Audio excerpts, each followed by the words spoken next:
আমার নবী বলে দিয়েছেন, একটা নারী তার দেবরের সাথে দেখা করার চাইতে মৃত্যু তার জন্য অনেক বেটার।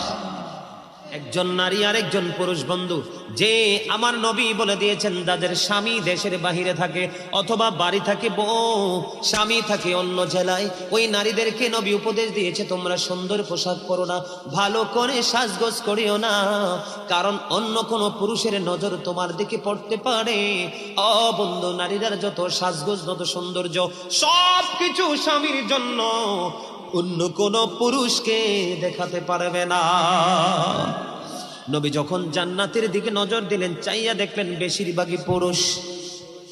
নবী যখন জাহান্নামের দিকে নজর দিল, বেশিরভাগই বন্ধু চাইয়া দেখলো নারী, আর বেশিরভাগ নারী জাহান্নামে যাবে শুধু পর্দায় না থাকার কারণে। নারীদের জান্নাত বন্ধু একেবারে সোজা, বলবো কি বলবো না? المرأة إذا صلت خمسها وصامت شهرها وأحسنت فرجها وطاعت بعدها فلتدخل من أي أبواب الجنة شاءت।